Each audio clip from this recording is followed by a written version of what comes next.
Good morning. देखिए, कल हम लोगों ने जो पढ़ा था उसको पहले क्विक रिवीजन करते हैं, फिर आगे कंटिन्यू करेंगे। आगे क्या पढ़ेंगे?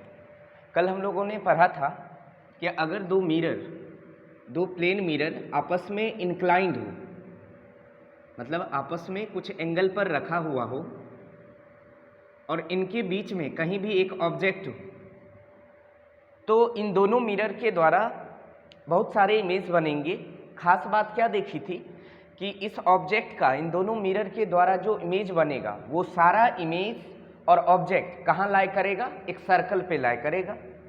और वो सर्कल का सेंटर कहाँ होगा? इन दोनों मिरर के इंटरसेक्शन पॉइंट पर होगा। ये चीज़ अपन ने कल देखा था। क्या क्या? कि अगर दो मिरर है जो आपस में किसी थीटा एंगल पर इंक्लाइंड है, झुका हुआ है, और इनके बीच में कहीं ऑब्जेक्ट रखा हुआ है, कोई एक ऑब्जेक्ट रखा हुआ है, तो इस ऑब्जेक्ट का इन दोनों मिरर के द्वारा बहुत सारा डिफरेंट इमेज बनेगा।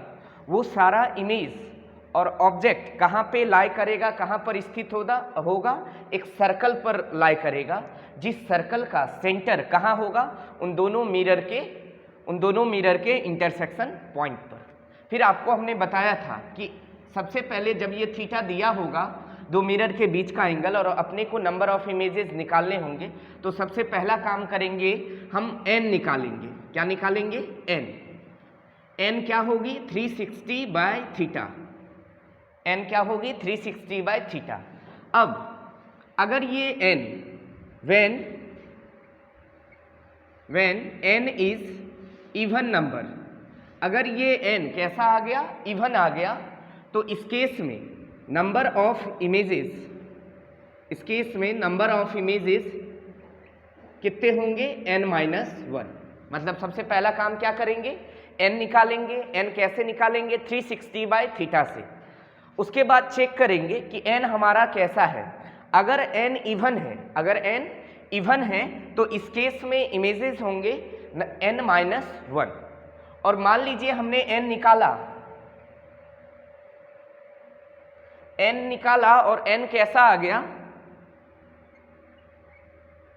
अगर n ऑड आ गया, मतलब जब n सम संख्या हो तब नंबर ऑफ इमेजेस क्या होंगी? n-1। और जब n विषम संख्या हो, मतलब ऑड नंबर आ जाए, तब इस केस में दो बात होंगी। क्या क्या? Case first when object is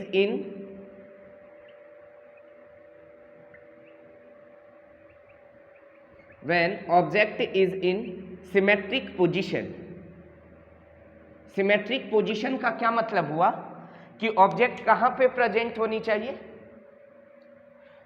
symmetric position का मतलब हुआ ऑब्जेक्ट कहाँ प्रेजेंट होनी चाहिए? दोनों मिरर के बीच बनने वाले एंगल के बाइसेक्टर पर। मतलब कौन समद्विभाजक पे अगर ऑब्जेक्ट प्रेजेंट होगा तो ऐसे ऑब्जेक्ट को क्या कहेंगे? कि हमारा ऑब्जेक्ट क्या है? सिमेट्रिक पोजीशन पे। और इस केस में नंबर ऑफ इमेजेस होंगे n-1। और अगर हमारा object when object is in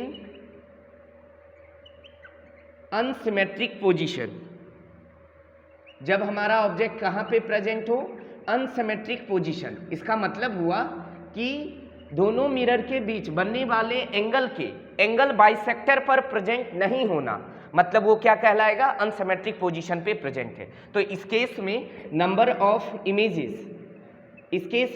of images कितनी होंगी? n हो जाएंगी, n के बराबर होगा। मगर ये ऐसा कब सोचेंगे? ऐसा तब सोचेंगे जब हमारा n कैसा आ जाए? ऑड आ जाए।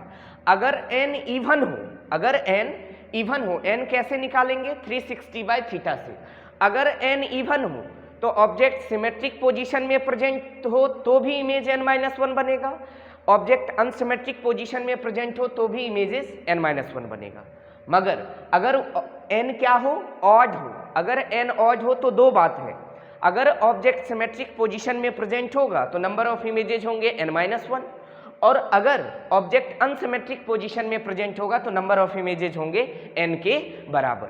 मान लीजिए कभी ऐसा भी तो आ सकता है जब n क्या हो, when n इज फ्रैक्शन, जब n क्या हो जाए, भिन्न के रूप में आ जाए, तब इस केस में क्या होगा, नंबर ऑफ इमेजेस, तो कहेंगे इस केस में नंबर ऑफ इमेजेस हो जाएंगे ग्रेटेस्ट इंटीजर n। बताता हूं अभी ग्रेटेस्ट इंटीजर n क्या होती है। इस केस में नंबर ऑफ इमेजेस क्या होंगी, ग्रेटेस्ट इंटीजर n। किसके ग्रेटेस्ट इंटीजर n का क्या मतलब, जैसे सॉल्व किया और n का मान 3.5 आ गया तो इसका ग्रेटेस्ट इंटीजर कौन होगा पता है, 3 हो जाएगा। 4.2 है तो इसका ग्रेटेस्ट इंटीजर कितना हो जाएगा, 4 हो जाएगा। ठीक है, ये अपने काम की चीज है। अब अपन क्या करते हैं, बहुत सारा एग्जाम्पल ले लेके देखते हैं। दो मिरर के बीच का एंगल थीटा अलग अलग डिफरेंट एंगल ले लेके देखते हैं कि नंबर ऑफ इमेजेस कितने बनेंगे नहीं बनेंगे। ठीक है, चलिए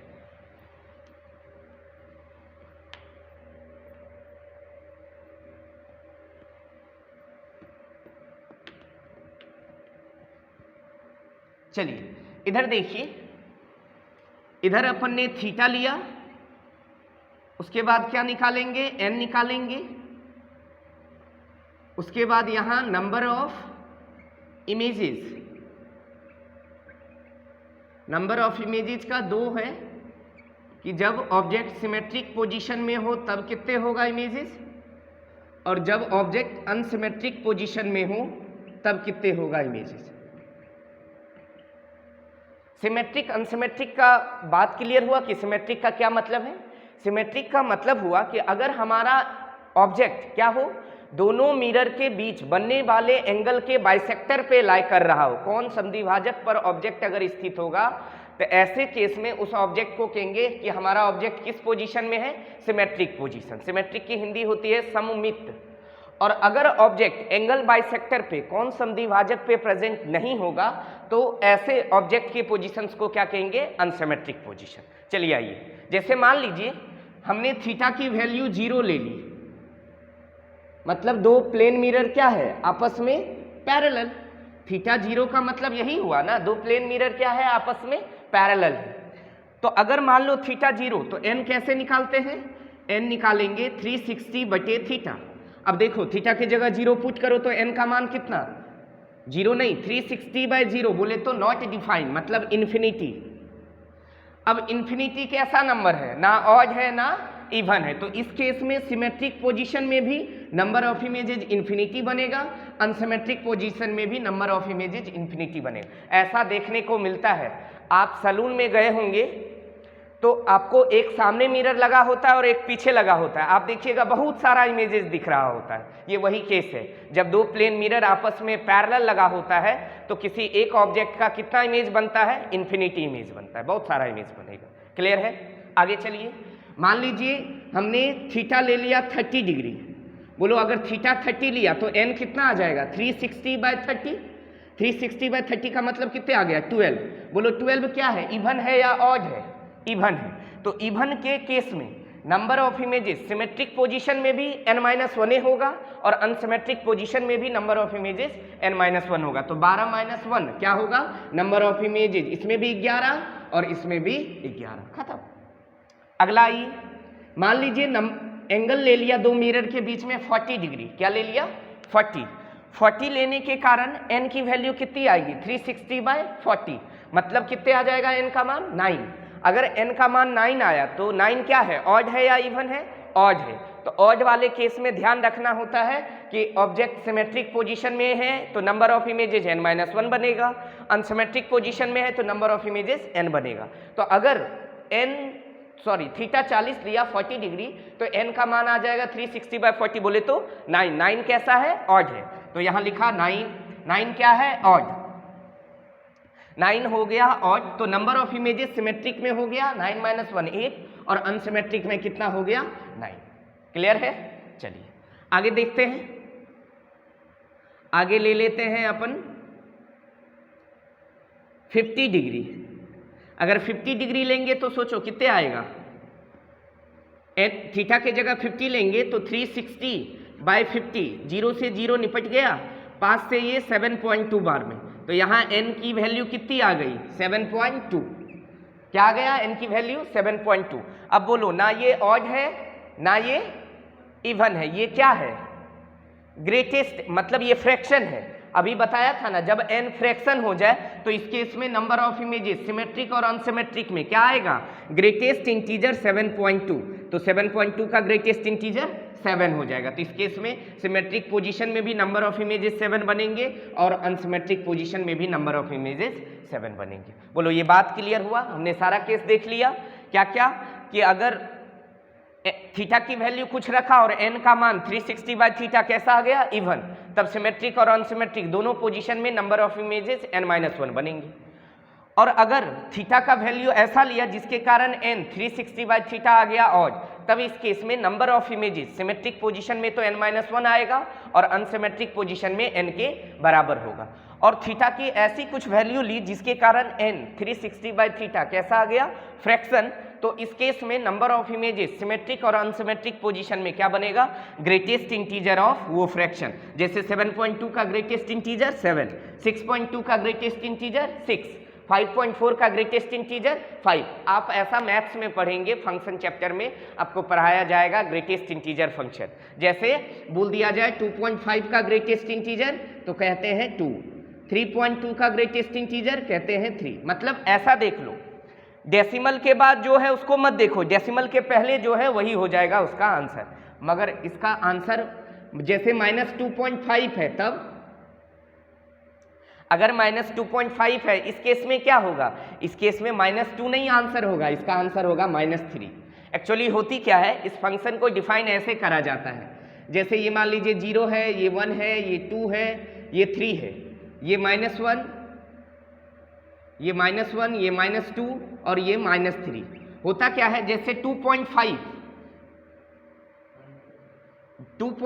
कहाँ होगा 2 और 3 के बीच में।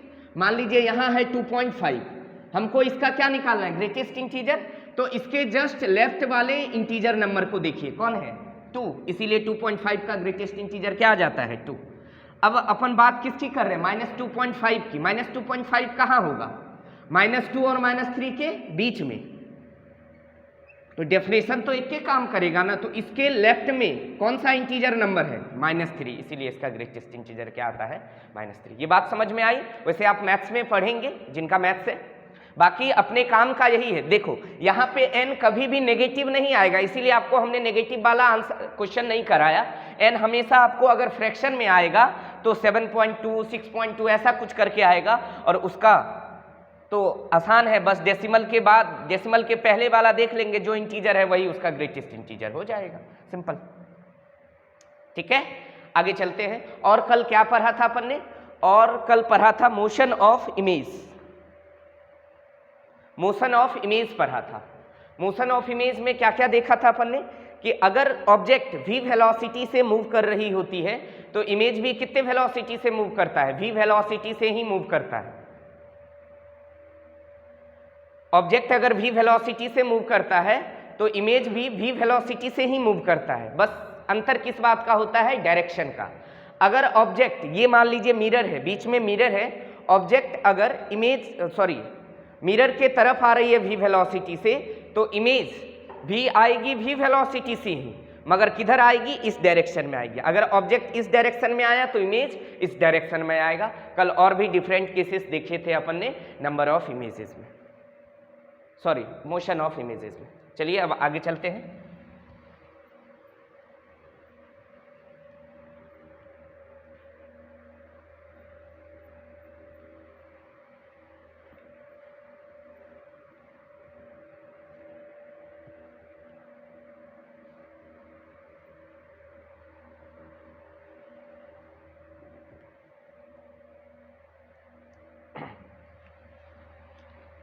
अगला टॉपिक है लैटरल इन्वर्जन। लैटरल इन्वर्जन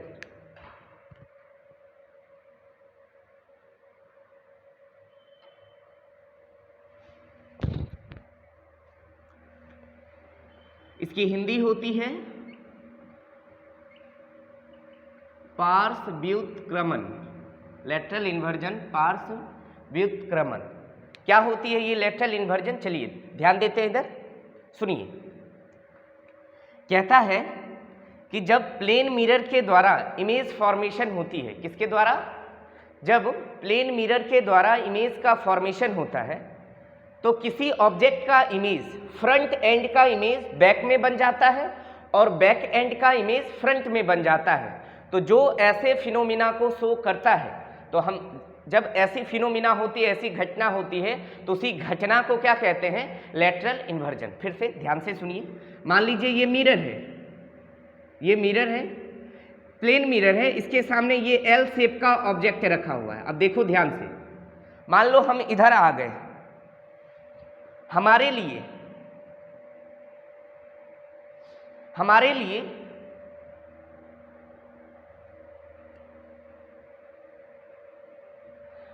लिए इस एल का फ्रंट यही है ना।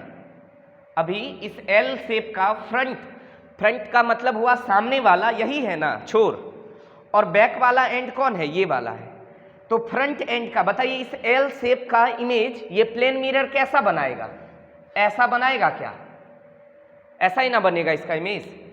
इस एल शेप का इमेज प्लेन मिरर के द्वारा ऐसा बनेगा। अब ध्यान से देखो हुआ क्या, यहीं से देखेंगे, एक ही जगह से ऑब्जेक्ट को भी देखेंगे और इमेज को भी देखेंगे।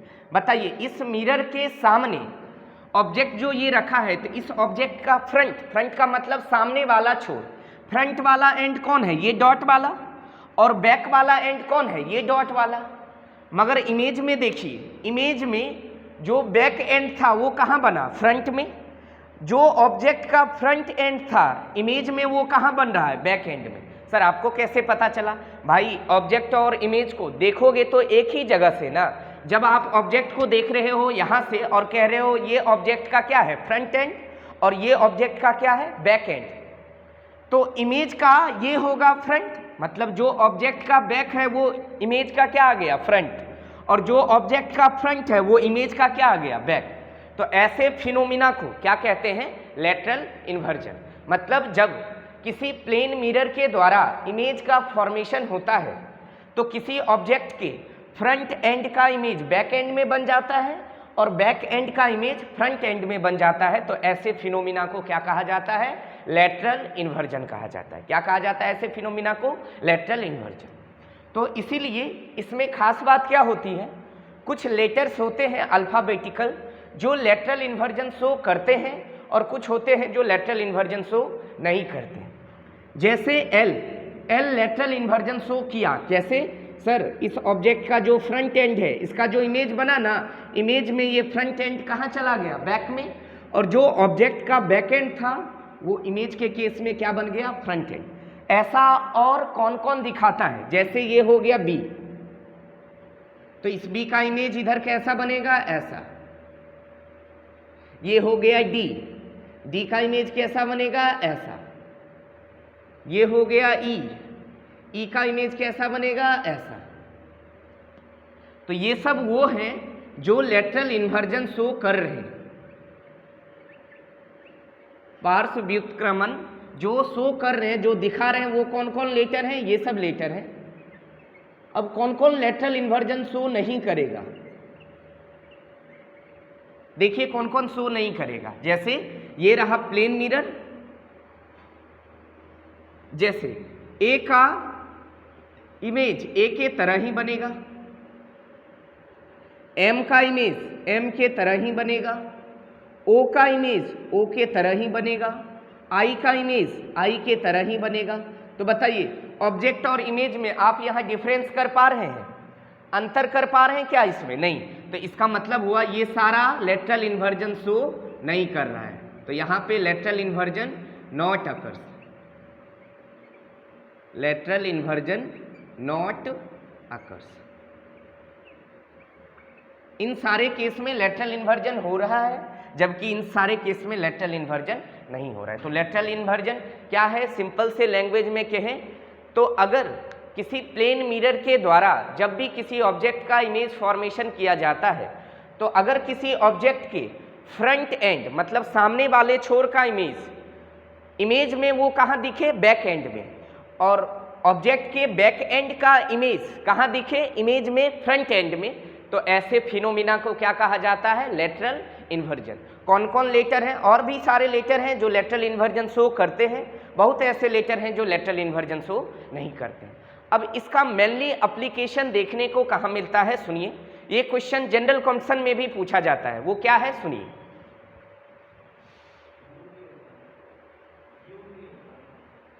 हाँ हाँ हाँ, यू भी होगा, वी भी होगा।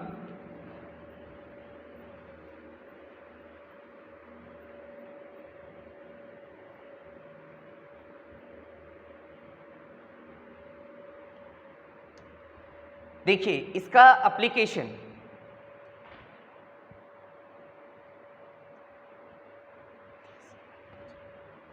चलिए इधर देखिए, मान लीजिए आपको ऐसा दिया जाएगा, मान लीजिए ये एक प्लेन मिरर है, आपको यहाँ पे एक वॉच बना के दे दी गई घड़ी, इस घड़ी में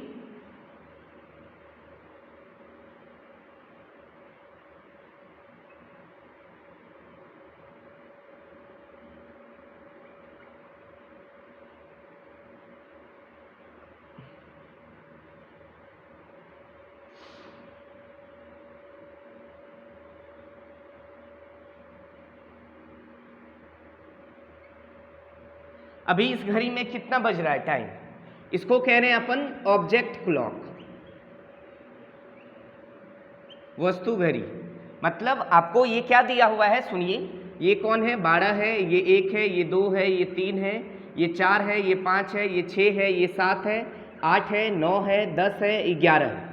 बताइए सॉरी, बताइए इस घड़ी में अभी कितना टाइम हो रहा है, 3:35। तो हम ऐसा कहें ऑब्जेक्ट क्लॉक में अभी टाइम हो रही है 3:35, ऐसे ना लिखोगे, 3:35।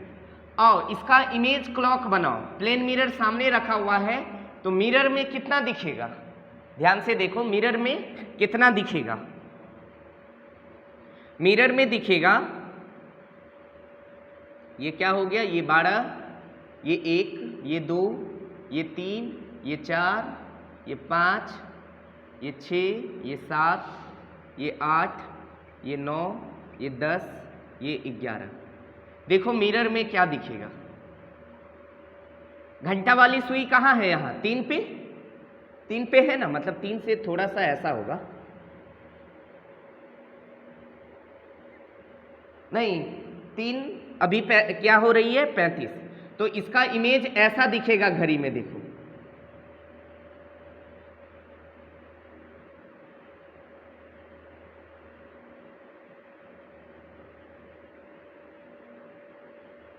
नहीं दिखेगा, जो यहां है उसके लिए इमेज ये बनेगा, अरे ऐसे ऑब्जेक्ट है तो उसका इमेज ऐसा बनेगा ना, और ऐसा ऑब्जेक्ट है तो उसका इमेज ऐसा बनेगा ना। तो देखो इमेज क्लॉक में कितने टाइम हो रहा है, 25। मतलब इसमें टाइम क्या बना, 8 बज के, इमेज क्लॉक में समय हो गया 8:25। रियल में ऑब्जेक्ट क्लॉक में टाइम कितने हो रहा था, 3:35, और इमेज में कितना दिख रहा है, 8:25। तो सर हम ऐसा बना बना के देखेंगे, मेरा तो हालत खराब हो जाएगा। आपको मैंने एक सिंपल एग्जांपल समझाया, हो क्या रहा है, आप सिंपल देखो बाबू, ऐसा है ऑब्जेक्ट, तो इस प्लेन मिरर के सामने इस ऑब्जेक्ट का इमेज ऐसा बनेगा ना, थोड़ा सा फिगर वो है, इसको थोड़ा सा नीचे शिफ्ट करेंगे तो आपको ये दिखेगा कि अगर ऑब्जेक्ट ऐसा है तो इमेज ऐसा बनेगा, और फिर एक ऑब्जेक्ट ऐसा है तो इमेज एक ऐसा बनेगा, दिख रहा है। मगर इतना काम हम नहीं करेंगे, हमारे पास एक जुगाड़ है इसका, कि आपको क्वेश्चन ऐसा पूछा जाता है कि एक घड़ी है, घड़ी में समय हो रही है, मान लो कुछ बजेगा 3:35, तो कहेगा क्या, उस घड़ी को ना आपने क्या किया, एक प्लेन मिरर के सामने रख दिया। बताइए उस प्लेन मिरर में जो घड़ी अब दिखेगी, उस घड़ी में कितना बजते हुए आपको दिखेगा, ये बजते हुए दिखेगा। कैसे निकालेंगे, टाइम और भी तो कुछ दे सकता है, मान लो ये चीज बना के हमने दिखा दिया आपको, ऐसा नहीं है कि नहीं बनेगा, आप प्लेन मिरर के द्वारा इमेज बनाते जाइए घड़ी में, आपको समय पता चल जाएगा, मगर हो सकता है गलती भी हो जाए कभी। तो इसका सिंपल एक फंडा है, क्या सुनिए, याद क्या रखना है, नॉट डाल के sum of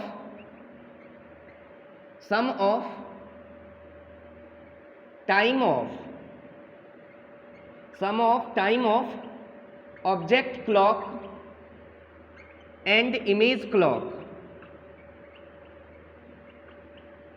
is always 12 except 12 o'clock।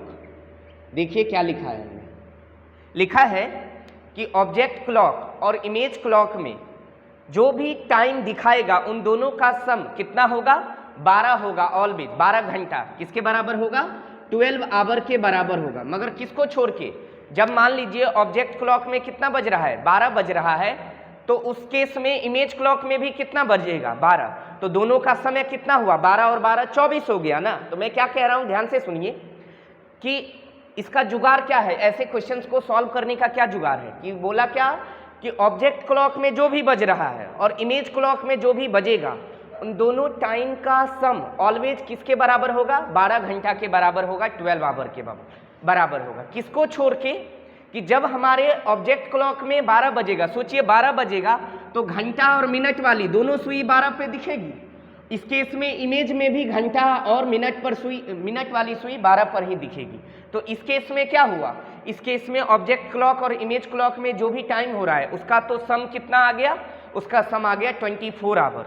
तो उसको छोड़ के क्या कह रहा हूं, ध्यान से समझिए। मैं कह रहा हूं कि मान लीजिए ये ऑब्जेक्ट क्लॉक है, अगर ऑब्जेक्ट क्लॉक में 12 बज रहा है, 12 कैसे बजेगा, 12 तभी ना बजेगा जब घंटा वाली सुई और मिनट वाली सुई भी दोनों कहाँ हो, 12 पे।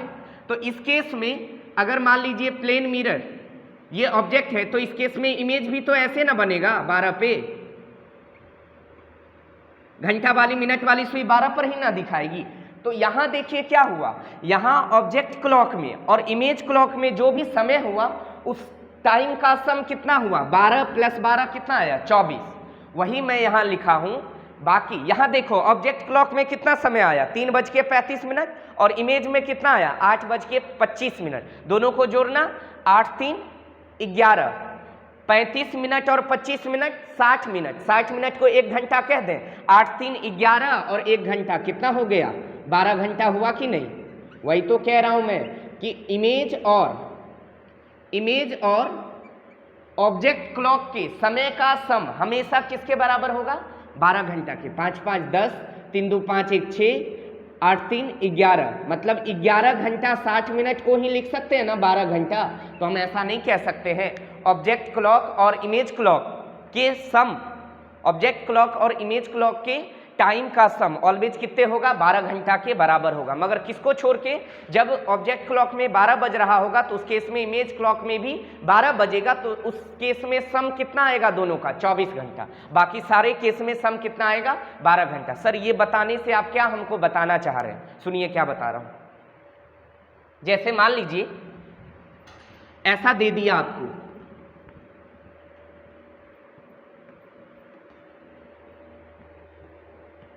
ऐसा दे दिया कि ऑब्जेक्ट क्लॉक में टाइम हो रहा है 7:25।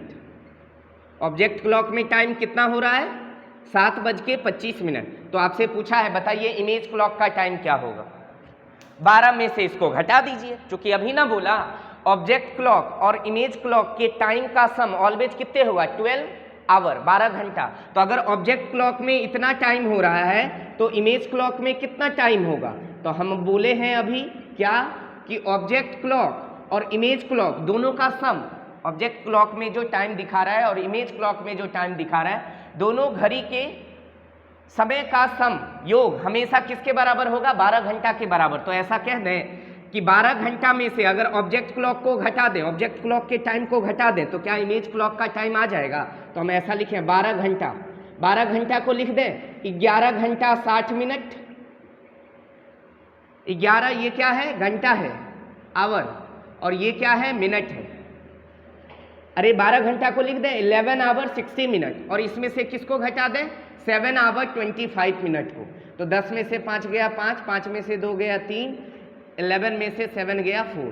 कितने आ गया, इमेज क्लॉक में टाइम आ गया 4:35। आंसर 4 बज के कितने आ गया 35 मिनट। कब? जब ऑब्जेक्ट क्लॉक में टाइम कितना है 7:25।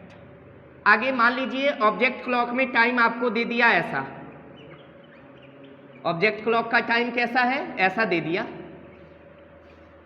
6:25 इसका यही ना मतलब हुआ, 6 बज के कितना हो रहा है 25:15। तो बताओ इमेज क्लॉक में कितना टाइम होगा, तो क्या कहेंगे इमेज क्लॉक में टाइम हो जाएगा 12 घंटा में से इस टाइम को घटा दीजिए। अब 12 घंटा को घंटा मिनट सेकंड में कैसे लिखें, ध्यान से देखना, ऐसे लिख दें 11 आवर 59 मिनट 60 सेकेंड।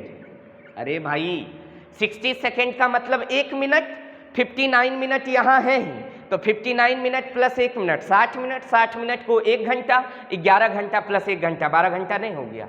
तो 11 आवर 59 मिनट और 60 सेकेंड में से किसको घटा दें, 6 आवर 25 मिनट और 15 सेकेंड को माइनस कर दें। तो ये क्या बन जाएगा, 10 में से 5 गया 5, 5 में से 1 गया 4 45, 9 में से 5 गया 4, 5 में से 2 गया 3 और ये 11 में से 6 गया 5। मतलब अगर ऑब्जेक्ट क्लॉक में 6:25 हो रहा है तो इमेज वाली घड़ी में कितने बजेगी 5:34 खत्म।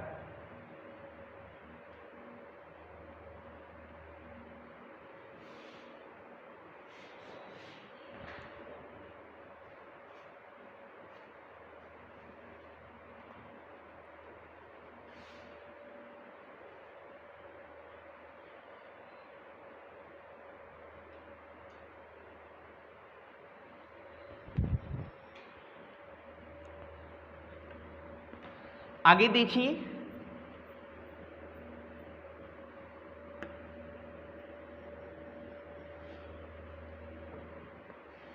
अगला चीज क्या पढ़ रहे हैं, ध्यान से समझिए। Height of mirror, height of mirror, दर्पण की ऊंचाई।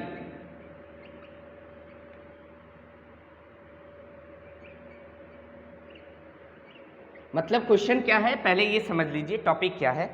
टॉपिक है कि एक ऑब्जेक्ट को देखने के लिए, एक ऑब्जेक्ट के पूरा का पूरा इमेज देखने के लिए मिरर की लंबाई, मिरर की हाइट कितनी होनी चाहिए। समझ रहे हैं मैं क्या कह रहा हूँ? मैं कह रहा हूँ कि मान लीजिए ये मार्कर है, इस मार्कर का अपने को पूरा का पूरा इमेज देखना है किस में, मिरर में। तो सोचिए मिरर अगर बहुत बड़ा ले लें तब तो पूरा का पूरा दिख ही जाएगा। मिनिमम कितने हाइट का मिरर ले लें, मतलब हमारे दर्पण की लंबाई या ऊंचाई, मतलब हाइट, दर्पण की या मिरर की हाइट क्या ले लें, कम से कम न्यूनतम मिनिमम कितना हाइट ले लें मिरर का, ताकि इस ऑब्जेक्ट का इमेज पूरा का पूरा इस मिरर में दिख जाए। उससे छोटा लीजिएगा तो नहीं दिखेगा। कभी कभी आप ऐसा देखते होंगे, जैसे हम लोग जो छोटा सा मिरर में अगर अपन फेस देखना चाहेंगे तो सिर्फ फेस दिखता है, मगर थोड़ा सा बड़ा मिरर दिख जाता है तो अपना पूरा हाइट उसमें दिखने लगता है। मतलब एक ऑब्जेक्ट के पूरा का पूरा इमेज देखने के लिए किसी मिरर में एक मिरर का मिनिमम हाइट होनी चाहिए। वो कितनी हाइट होनी चाहिए वही देख रहे हैं अपन, ठीक है। मान लीजिए सपोज ये कोई मिरर है, ये क्या है, हमारा मिरर है। अब इस मिरर के सामने आदमी खड़ा है, मान लीजिए आदमी इतना बड़ा है, तो ये आदमी का क्या होगा, सर होगा। ये आदमी का क्या होगा, आईज होगा, और ये आदमी का क्या होगा, फुट होगा।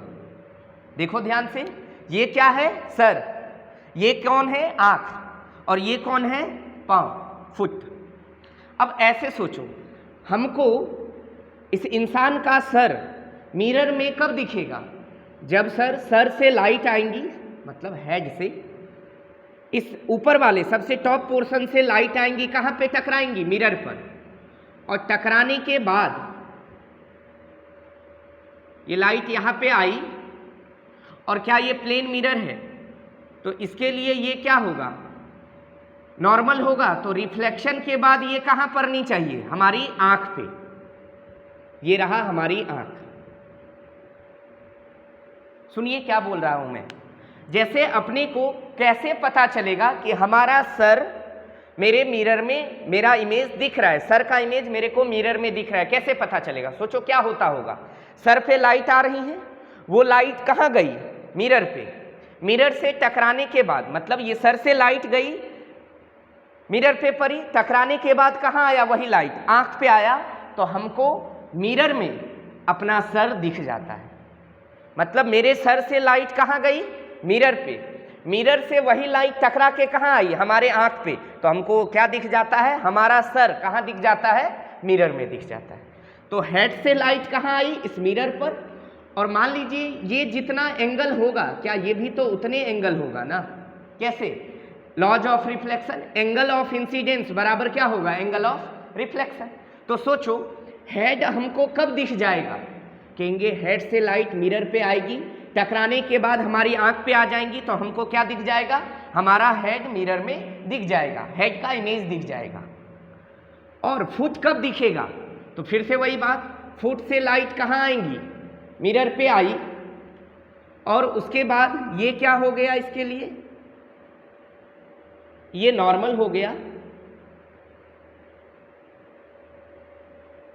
और ये टकराने के बाद, ये लाइट रे टकराने के बाद कहाँ आ गई? आंख पे। तो अब हमको क्या दिख जाएगा? फुट दिख जाएगा। इसका मतलब क्या समझे? क्या ये एंगल फिर से बराबर होगा? क्यों? एंगल ऑफ इंसिडेंस बराबर होता है एंगल ऑफ रिफ्लेक्शन के। आप कहोगे सर ऐसा कर क्यों रहे हैं? हम कैसे समझ जाएंगे कि मेरा पूरा का पूरा इमेज दिख गया है मिरर में? जब हमको सर दिख जाए और जब हमको पाँव दिख जाए, तो हम नहीं कह देंगे कि अब तो मेरा पूरा का पूरा बॉडी का इमेज तो दिख ही जाएगा ना। इसीलिए हमने सबसे टॉप वाले पोर्शन किसको दिखाया? हेड को, सर को, और नीचे किसको दिखाया? फुट को, मतलब पाँव को। तो कैसे दिखा? देखो, हेड से लाइट कहाँ पड़ी? उस प्लेन मिरर पे आई। आफ्टर रिफ्लेक्शन के बाद वो कहाँ आई? हमारे आंख पे। तो हमारे आंख को क्या दिखा? अच्छा, हमारे हेड का, हमारे सर का, सिर का इमेज कहाँ दिखा? मिरर में दिखा। ठीक उसी तरह फुट से लाइट रे इंसिडेंट होके कहाँ आई? मिरर पे आई। आफ्टर रिफ्लेक्शन कहाँ आई ये लाइट रे? आंख पे। तो हमको हमारे मिरर में फुट का क्या दिख गया? इमेज दिख गया। कोई दिक्कत? चलिए अब ध्यान से देखिए, इसको नाम दे देते हैं m, परपेंडिकुलर है, इसको नाम दे देते हैं n। अब ध्यान से समझिए,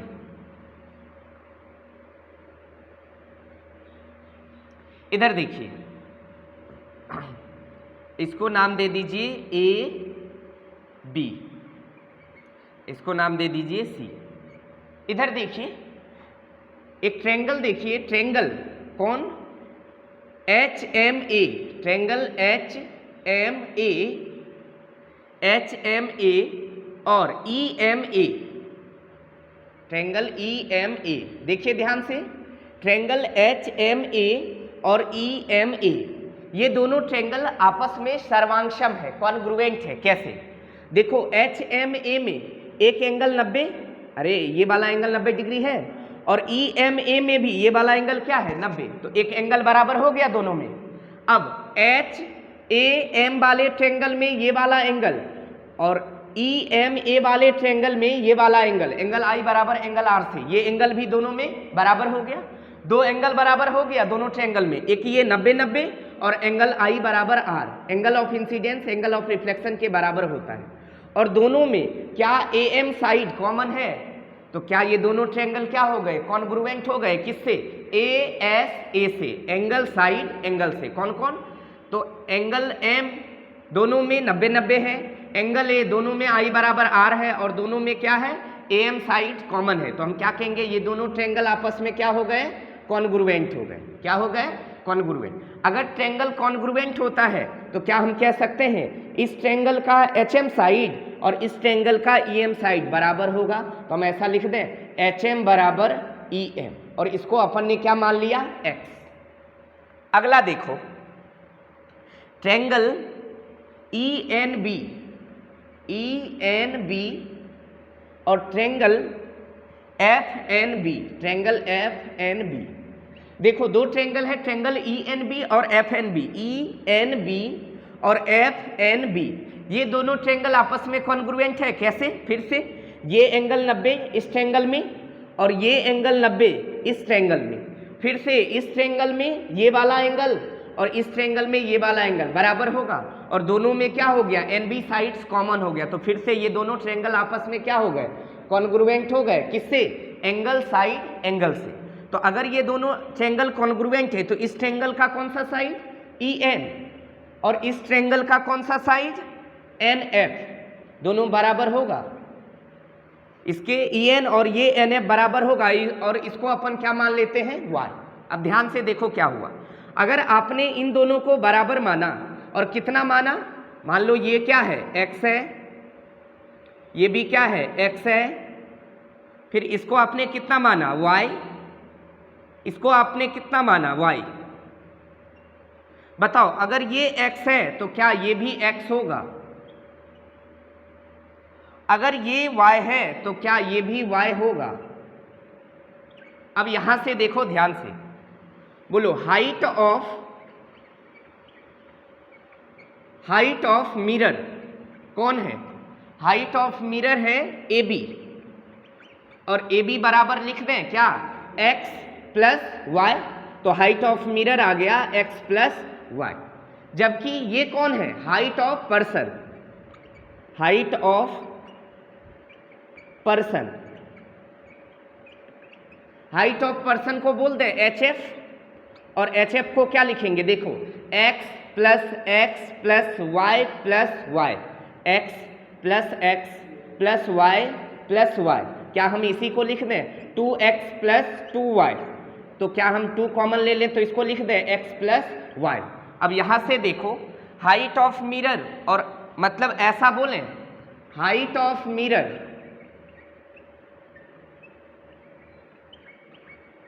हाइट ऑफ मिरर बराबर कितना है, x प्लस वाई, और हाइट ऑफ पर्सन कितना है, 2 गुना x प्लस वाई। बोलो हाइट ऑफ पर्सन को क्या कर दें जो हाइट ऑफ मिरर आ जाए। तो देखो सर, हाइट ऑफ पर्सन है 2 इंटू एक्स प्लस वाई, अगर इसमें 2 से डिवाइड कर दें, मतलब ऐसा देखो हाइट ऑफ पर्सन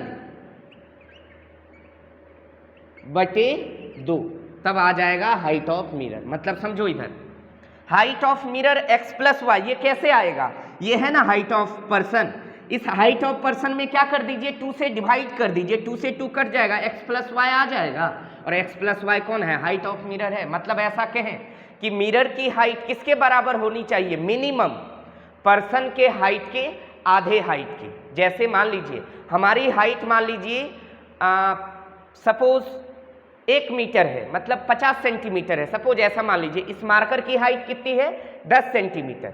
अब इस मार्कर को कितने हाइट वाले मिरर के सामने रख दें कि इस मार्कर का पूरा इमेज आपको किस में दिख जाएगा, मिरर में दिख जाएगा। इस मार्कर की हाइट कितनी है, 10। तो मैं कह रहा हूं हमारे दर्पण की ऊंचाई हाइट कितनी होनी चाहिए कि इस मार्कर का पूरा इमेज किस में दिख जाए, मिरर में दिख जाए। तो हम कहेंगे जो मार्कर की हाइट है ना, उसके आधे हाइट का कौन होनी चाहिए, मिरर। मतलब अगर मार्कर 10 सेंटीमीटर का है तो मिरर कितने का होना चाहिए, 5 का। इससे अगर कम का रखिएगा, 5 से कम का रखिएगा, तो ये पूरे मार्कर की हाइट आपको मिरर में नहीं दिख पाएगी। बात समझ में आया। तो एक ऑब्जेक्ट का पूरा इमेज दिखाने के लिए मिरर की हाइट क्या होनी चाहिए, ऑब्जेक्ट के हाइट की आधी होनी चाहिए। ये बात समझ में आया। तो ये था पूरा पोर्शन जो अभी कर रहे थे, ये था reflection at plane surface. Plane surface पे क्या, रिफ्लेक्शन। अब आगे कल से अपन पढ़ेंगे reflection at curve surface. Curve surface का मतलब रिफ्लेक्शन एट स्फेरिकल मिरर, गोलीय दर्पण के लिए परावर्तन पढ़ेंगे। जो भी अभी पढ़ाया इसको अच्छे से पढ़िएगा लेक्चर में, ठीक है। एक बार समझ में नहीं आए फिर से लेक्चर देखिएगा, मैं सारा नोट्स आपको भेज दूंगा। जो भी डाउट आए आप कमेंट सेक्शन में पूछा करें, मैं अगले लेक्चर में उस डाउट को क्लियर कर दूंगा, ठीक है। आज यहीं तक रखते हैं, थैंक यू।